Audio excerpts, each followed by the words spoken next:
Hello everyone, আসসালামু আলাইকুম। Welcome back to my channel Ifa cake and bake page থেকে বলছি। এখানে দুটি কেক একসাথে ডেকোরেশন করেছি। সো গাইস, এখানে দুটি কেকই ছিল চকলেট ফ্লেভার কেক। একটি কেক খুবই ছোট সাইজের ছিল, ভিডিওতে দেখতেই পাচ্ছেন। তবে ছোট কেকটা ছিল 1/2 পাউন্ডের, আর এই বড় কেকটা ছিল 2 পাউন্ডের। সো এখানে আমি ছোট কেকটাকে চকলেট গানাশ দিয়ে ডিপিং করে ফ্লাওয়ার দিয়ে ডেকোরেশন করে নিয়েছি। 2 পাউন্ডের কেকটা গাইস ডেকোরেশন করতে গিয়ে অনেকটা প্যারায় পড়ে গেছি, কারণ কেকের উপর বিভিন্ন কালার সেট করতে গেলে অনেকটা সময় চলে যায়। যে টাইমে এই বিভিন্ন কালার দিয়ে একটি কেক বানাবো, সেম ওই টাইমে নর্মাল ডিজাইনের দুটি কেক আমরা বানাতে পারবো। সো এই কেকগুলো নিতে চাইলে অনেক সময় কাস্টমারের অনেক রিকোয়েস্টে আমাদের নিতে হয়।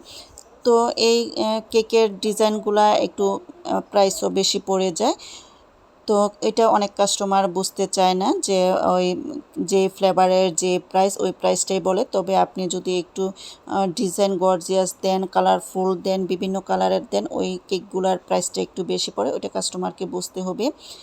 সো এখানে আমি যেই কালারগুলা বসিয়েছি, তবে অনেক সময় কাস্টমারকে বলে দিতে হয় যে কোন কালারের ক্রিমটা একটু তিতা ভাব আসতে হয়।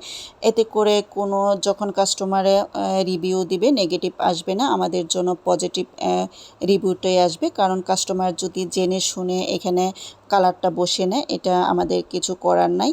সো এখানে হালকা কালারটা দিলে এখান থেকে কোনো রকমের ক্রিমের টেস্ট নষ্ট হবে না, তবে কালারটা একটু বেশি মিশাতে গেলে ক্রিমের টেস্টটা নষ্ট হয়ে যাবে। সো এখানে ভিডিওতে দেখতেই পাচ্ছেন একটা গোলাপের নজল দিয়ে আমি কিছু চেরি ফুল দিয়েছি। মাঝখানে আমি ফুলের মাঝখানে কিছু পিঙ্কেল দিয়ে দিচ্ছি, কেকের মাঝখানেও কিছু পিঙ্কেল দিয়ে দিচ্ছি। এই তো গাইস কেকের ফাইনাল লুক। ধন্যবাদ।